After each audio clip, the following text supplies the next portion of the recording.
Non, on vous a remis la belle musique. Monsieur, j'ai un deuxième rêve à vous raconter. Mais celui-là, je sais pas si je peux.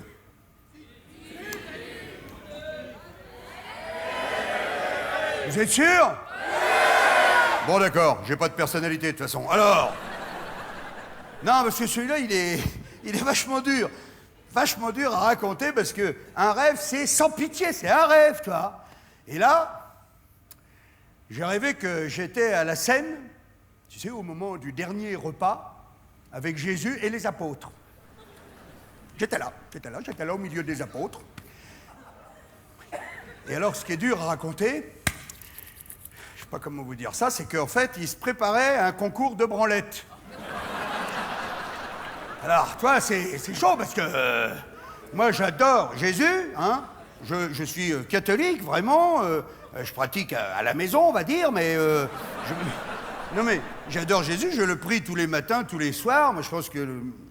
Oui, que Jésus est bel et bien le Messie, annoncé par les Écritures. Je pense qu'il n'apporta que de l'amour. Et d'ailleurs, tu vas voir, dans mon rêve, il est comme ça, Jésus, là. C'est le concours de branlette en question, tu vois, c'est avec les apôtres. Et moi, je suis au milieu, je suis dedans, je dois jouer aussi, normalement, toi. Donc, la tension, elle est comme ça, tu vois. Il y a Jésus, il est à côté, il est en colère, hein. Après nous, il est en train de nous engueuler, de nous parler du plaisir d'essence et tout le bordel. Il dit, allez-y, vous avez qu'à vous branler. Mais il nous dit, croyez pas que vous allez vous débarrasser du plaisir comme ça. Malheureusement, un quart d'heure plus tard, il faudra recommencer. Toute votre vie, vous serez des branleurs. Très, très, très en colère, Jésus. Hein. Parce que, si, moi, dans mon rêve, il venait juste de s'engueuler avec Judas. Oui, parce que pour vous situer le contexte, mon rêve, ça se passe dans la taverne de Judas. Et Judas, il vient de faire un fromage à Jésus, hein, parce qu'il devait 30 deniers. Tu parles, alors que Jésus, c'était un super bon client, il venait tous les soirs dans mon rêve, tu vois. Jésus, dans mon rêve, c'était le fils d'un charpentier qui faisait des chalets suisses, qui était pété de thunes, tu vois. Et c'était le petit-fils de Gepetto. Alors là, je sais pas pourquoi. Hein, tu vois les rêves, comme c'est foutu, hein. C'est incroyable. Alors, c'est vrai, Jésus, il était vraiment, dans mon rêve, il claquait, le bon client, hein. Il disait, tous les soirs, il arrivait, il disait, allez-y, buvez, mangez-en tous, c'est mon père qui paye et tout, vraiment le bon client, quoi. Et le Judas, le blague qui pète les plombs, il appelle carrément les flics. Pour 30 deniers, non mais tu vois le truc. Les flics, ils déboulent dans la taverne, là, tu connais Pierre comme il a le vin mauvais. Pierre, il jette sur le colonel de gendarmerie, mon vieux, il arrache pas une oreille, façon Mac Tyson, à tel point que Jésus, il est obligé de s'interposer, il dit « Putain, arrête Pierre, t'es chiant quand t'es bourré, putain !» Et là, Pierre, il dit « Jésus, si tu vas au Newf, j'irai avec toi !» Et là, Jésus, il le bloque, hein.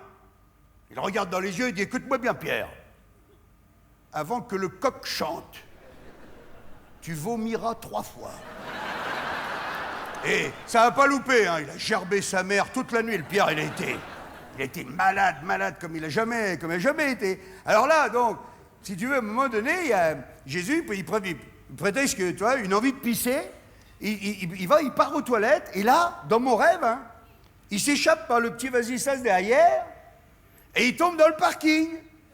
Et là, il se retrouve en face d'un gars qui descend d'une voiture de course, tu vois ce que je veux dire?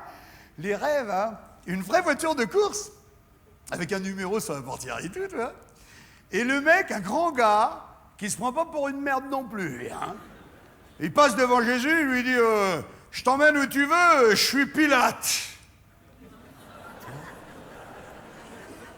Il lui dit pas je suis pilote. Il lui dit je suis Pilate. Il me dit tu me laisses juste me laver les mains parce que je viens d'essuyer ma jauge à huile. Hein, tu vois le truc. Bref, donc Jésus monte à l'arrière de la bagnole, et là, je sais pas si c'est pour faire de l'humour ou quoi, il tape sur l'épaule du mec, il dit « Allez, fonce, Pilate !» Tu vois. Et alors, là, donc, le mec, il l'emmène dans un bar tabac.